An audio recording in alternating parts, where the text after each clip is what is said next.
So, you're ready to buy your first investment property. Where do you buy? Now that's the ultimate question and the most important one to start with. Because if you buy in the right area, 80% of your hard work will be done for you.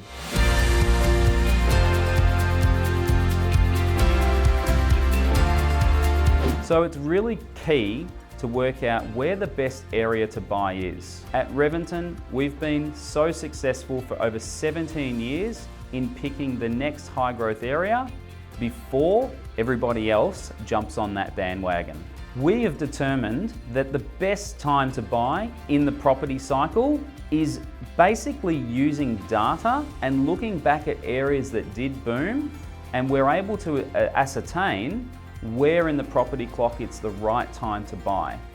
So the Reventon PIED checklist, P-I-E-D, stands for population growth. So we need to be in an area that is proven that it is growing in size, growing in population. Now the borders have been shut, so this has been even more challenging, but again, such a key part in the PIED checklist. So the next one is investment in infrastructure, so 2 I's. But it's really key to look at major projects going on in a region. Now I'm talking schools, hospitals, train lines, major road upgrades, huge infrastructure projects that stimulate the economy and throw jobs into an area as well, but also improve the local amenity within that area that makes it a more desirable place for people to live. The next one, E, is employment. Now I'll focus on employment being local jobs. It's critical to make sure that you are in an area with lots of local jobs. Think about a major CBD like Melbourne, Sydney, Brisbane. There's no point just saying, oh, you're within 30 minutes of a CBD, so then there's going to be jobs. We actually drill much deeper and we look at the types of jobs going into those areas as well. And that does actually become D, and diversity within the economy.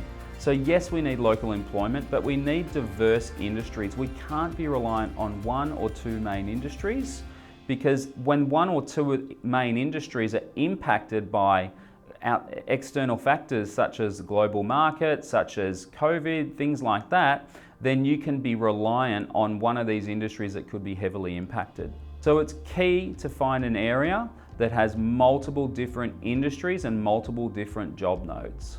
So we've now determined that 80% of your heavy lifting will be done if you buy in the right area. But now the other 20%, buying the right property. Now, I believe that each property type does have its own benefits within a portfolio. For example, apartments can be fantastic if you need to get a good tax benefit, or if you need strong cash flow, where capital growth may not be as important for you, such as towards the end of your investment journey and you're maybe living off the rental income, perfect for retirees or people nearing retirement, or if you have multiple properties already in your portfolio. Another property type is actually townhouses. Now townhouses have many benefits, including they're a lower entry point than a house. Yes, you've got a slightly smaller land component, but a townhouse can be a great option for a self-managed super fund purchase, because that can be a 1-part contract, which is perfect for a self-managed superannuation purchase. And then everyone's favorite, a house. Now the house has the largest land component. It's typically the largest under roof as well, so the most bedrooms, etc. You get more privacy in a house. You get more of your creativity to be able to change and move things within the house as well. As far as the rental market goes, typically a house will get a very strong rental return for you as well. And then the final point is, what type of house should I buy? An established house, something that's been built by somebody else and been around for many years. Or should I look at a new property and get some of these benefits that everybody talk about? Now those benefits could be from your accountant, being a massive stamp duty saving. The rent is typically higher with new properties as well. But as I said before, the right property is determined on your goals and also what is most important for your needs within that portfolio.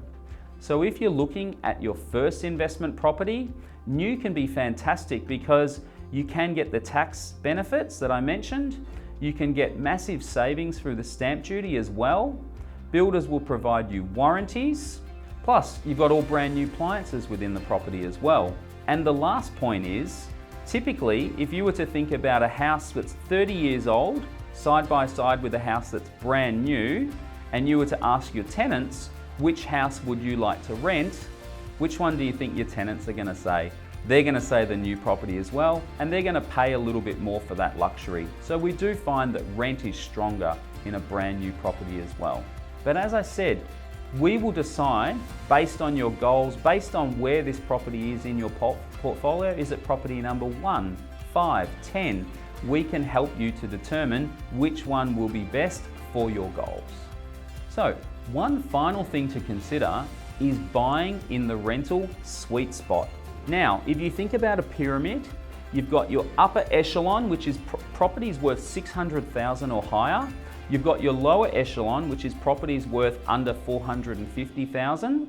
And then the middle there, which is what we call the sweet spot. Now, the sweet spot means that typically you can get the strongest rental yield for the purchase price of the property. Let me give you an example. In Melbourne, there are some beautiful suburbs within 10 kilometres of the CBD, and those average house prices are $3 million. Do you think you're going to get $3,000 a week if you were to buy one of those properties? If it was maybe $3,000 a week on Airbnb and it was a perfect location, everything else, maybe you'll get that once, but you're not going to get that consistently. Now, the important part is, even in the lower bracket, below $450,000, we have seen areas that maybe have some issues with tenants in those locations as well, and the rent can fall away in those lower socio-economic areas. So it's key for Reventon to try and chase $1 for every $1,000 that you purchase for investment property. For example, a $500,000 investment property, Reventon will help you try and achieve $500 per week in rent in these areas, which go back to the pie checklist I talked about, the types of jobs which will impact the amount of rent which will go into an area as well. And remember that there are different types of property, and in each situation, there are different goals and objectives. Now, we all share the same common goals, that we want these properties to make money, so we can give you the best return for your circumstances.